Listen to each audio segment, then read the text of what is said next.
Um, in memory of Korey Dupree, which is my son, and um, my dad's grandson. Um, y'all know Korey was Korey. He ain't listened to none of us. But he loved and respected his granddaddy, called him the head honcho of our family. I just thank you, Dad, for all that you've done for him. He really looked up to you. He'll tell anybody. My family taught me well. I just did what I wanted to do. And, sometimes our kids do that. We teach them, but they do what they want to do, especially when they get grown. But he loved and respect you, Dad, and that's just, it was Korey. So this caught me off guard.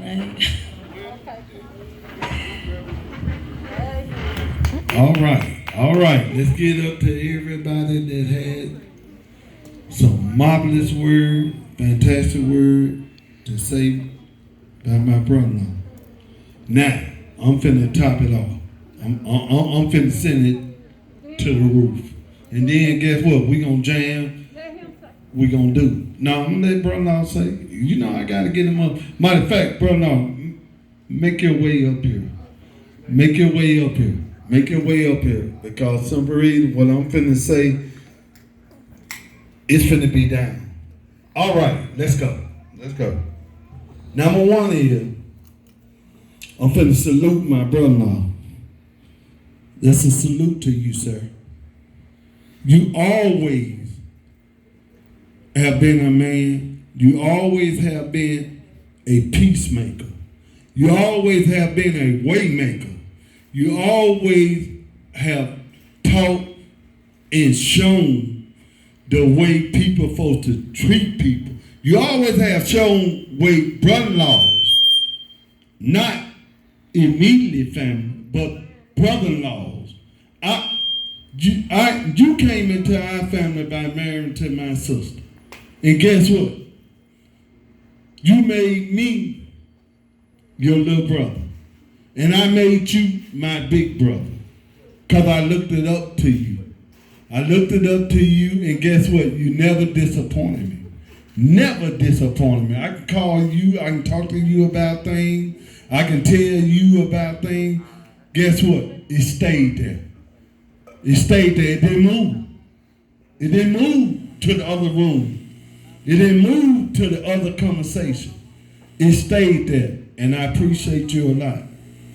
When I took on my son, 1988, Mama, I used to go be just like any other man.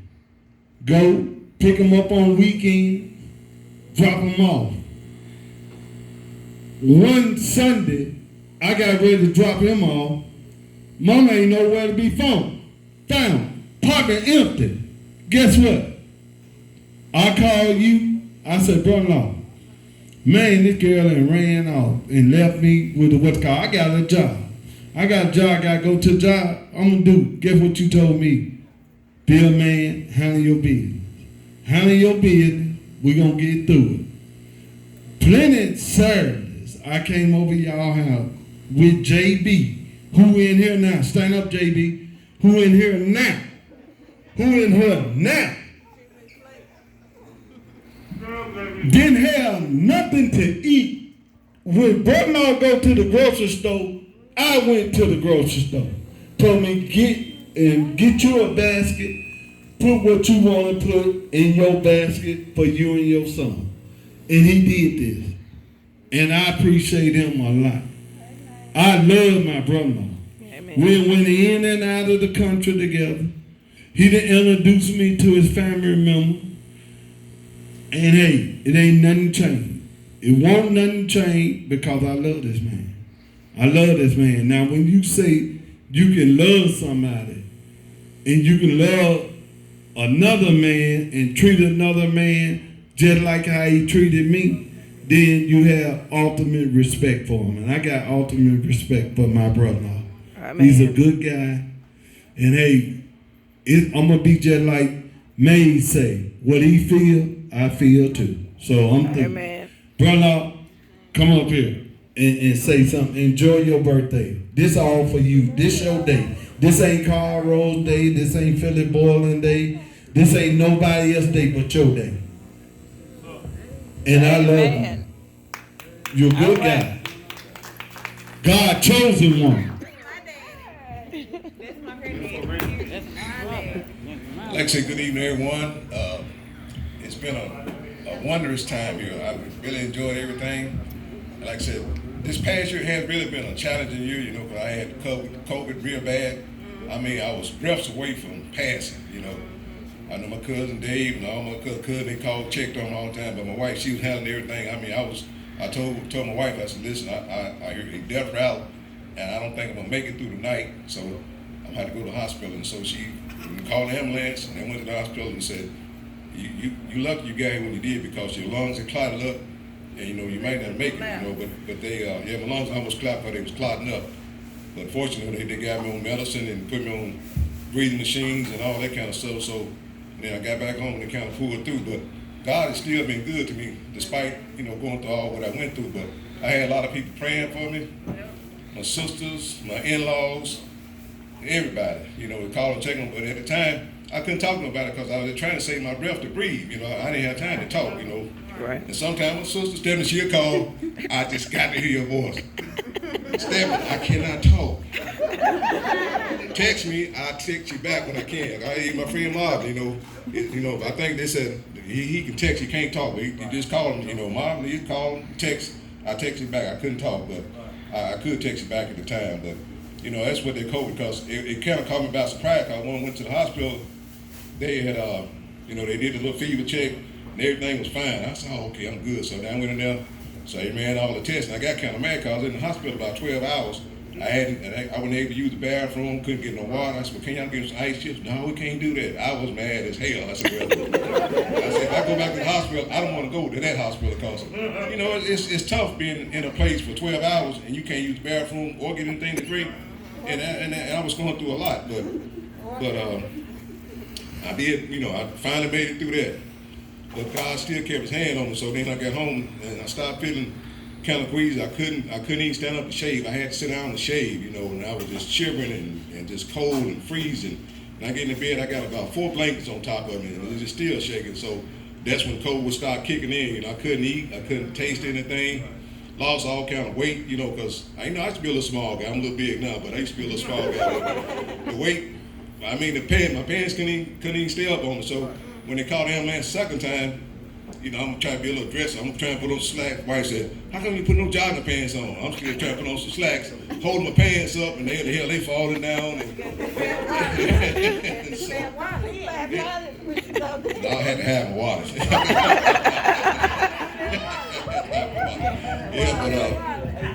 And so then when I got to the hospital the second time, they wanted to take another COVID test. So I had them do another COVID test, and then they came back and said, well, it's kind of inconclusive or something. We had to take another. And I said, oh, hell, I ain't taking another test now, y'all.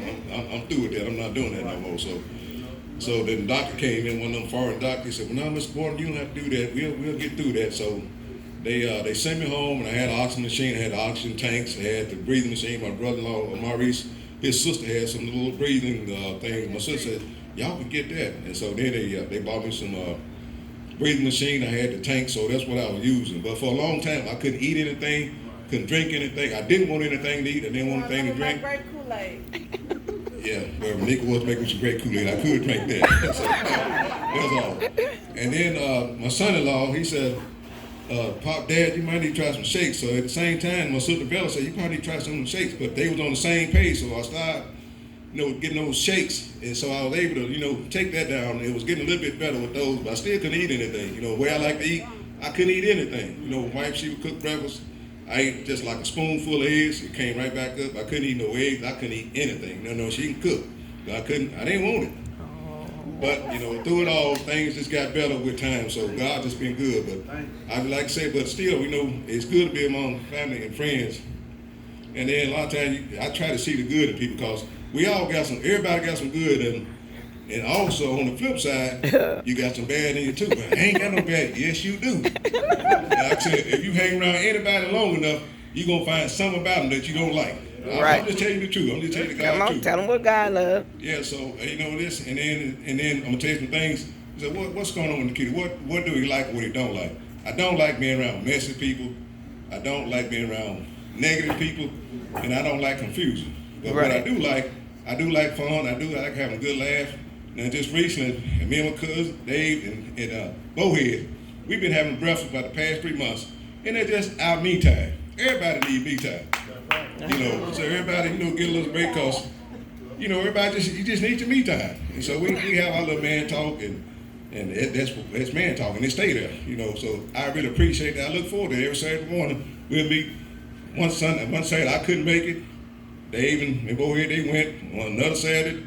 Dave couldn't make it. Me and Boyland made it. And then another Saturday, Boyland went out of town. Me and Dave hooked up. So the breakfast still been going on, and I really look forward to it. It means a lot that we connect like that. And so, wife said, "Y'all going to breakfast?" "Oh yeah, we going." Yeah, we going. So, and I think I've heard this from Stan Bell. They said he always said, "It's nice to be important, but it's more important to be nice." Amen. It is, you know, because a lot of times people the head get big and get swelled all up. They think they're all that, but God can change your situation in a blink of an eye. You know, you can be on top of this world all snooty and stuff, and God can take that away from you in just a blink of an eye. You know, I got all the money in the bank. That don't mean nothing.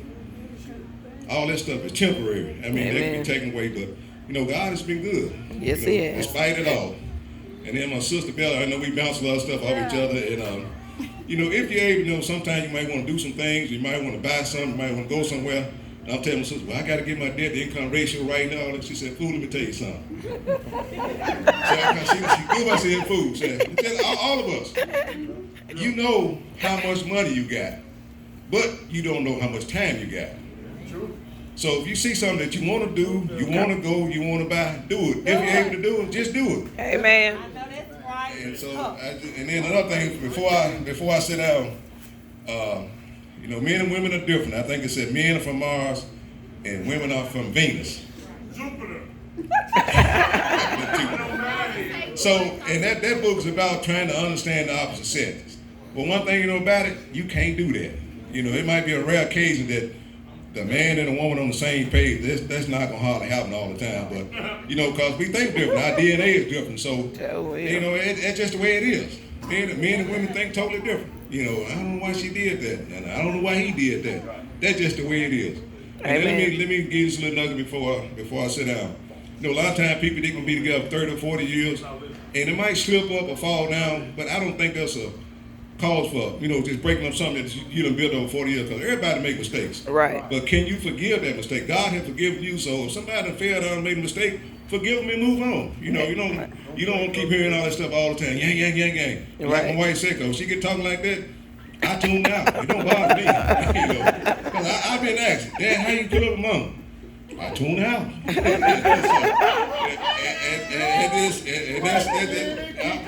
I'm just telling the truth. You know.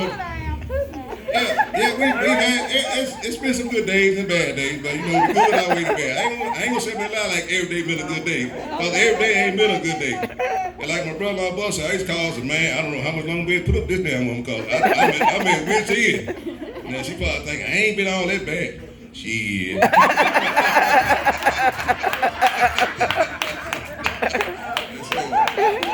But I still love my wife because she got a good heart. Sometimes Yes, she can be a little bold when she talk and speak, but you just have to really know her because she do show love. But she is who she is. You know, you just have to understand her because sometimes I think I only got about 50 more years with this one. I can't speak for that. Yeah, but we've been together almost 42 years, so that's a long time. You know, like I said, my brother-in-laws, them, our family is so intertwined. It's just like we're brothers and sisters. You know, that's the way we click. You know, right. Like me and Marvin, we've been friends for over 50 years. You know, we just go way back. I mean, coming up playing sports, basketball, had basketball court in the backyard. We played all of North Memphis. And we just competed, you know, it's just the way it was. But God's still good. He's still in the blessing business. And I thank everyone for coming. Amen. All right, let's give it up for our honorary, y'all. Whoa, his 61st birthday. We glad to see him here. And hey, pray to God to constantly keep him, because he's looking good. He's looking good. He's looking good. So, have everybody got a chance to say something? Because if not, we can jam this party on out. Let's go. Let's go then. Because guess what? I'm going to give y'all, watch this. I'm going to give y'all the best of me. Yeah. For my brother-in-law. Then we're going to go to some blues. Shit, we can do this. It's a celebration, y'all. 61st birthday celebration. We ain't finna clown with it. We gonna lay it down. Oh!